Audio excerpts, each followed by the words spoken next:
Greetings, one and all. This is Baba Yara for Baba Yara TV, and today I'm going to talk about the homelessness in London, particularly. You know what I mean, and what is the driving factors for the homelessness.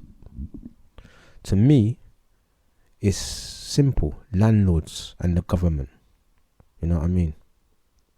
The government's policies are just absolutely ridiculous, because if a young man wants to go and get a mortgage, he better have a lot of money. It's next to impossible for a young man to get a mortgage, or even a young woman, or even a young family, because the prices of a deposit alone is too much. You know what I mean? Now, even down to rents of say, for example, a person wants to rent a flat. You're talking about nearly £2,300. That's in London. Imagine that. And some people don't even get 1,300 a month. So it's getting to be a bit of a joke. Lack of housing, lack of social housing. That's housing that the council normally gives to people on low that earn low amounts of money per month. They haven't built any of those for years. So it's a crazy circle. So people have to go private and try to get private flats, but the amount of money that the landlord wants is too much. Maybe you get a one room. That one room, I'm telling you, in London, you're not going to spend less than £800 a month for one room. Imagine that. So the toilet, sharing a toilet with someone else. Imagine that. The toilet, the kitchen, the bathroom, all of that has to be shared, maybe with 5 or 6 people, and you're spending all of that money for what reason?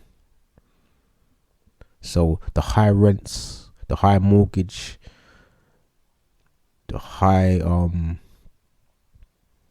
living expenses, because now, you know what I mean, to buy food and all of that, to travel to work is so expensive in London in particular, in England in particular. You know what I mean, it's expensive anyway. England's a rip-off country, so it tends to people being homeless.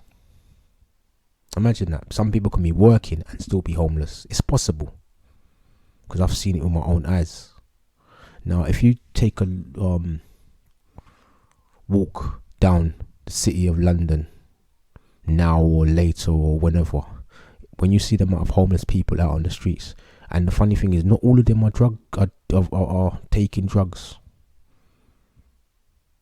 No, some of them might have come out of their home for certain reason, maybe domestic abuse, maybe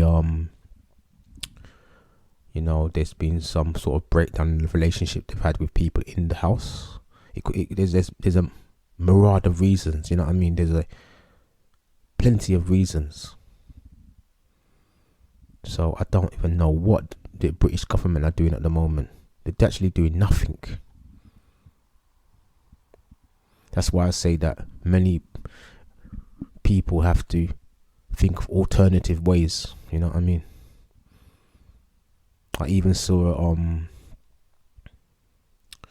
a news article of someone living in a skip. They converted a skip to make it into a house because they got nowhere to stay. Could you imagine that? Someone converted a skip into a house because they didn't have nowhere to stay. It's getting to be beyond the joke now. And I think that home is definitely calling. Yeah, in terms of those in diaspora. I mean, black people. I can't talk for anyone else because I'm a black man. But cost of living is absolutely ridiculous. It's too high. And things need to be done. And at the moment, it looks like there's no solution.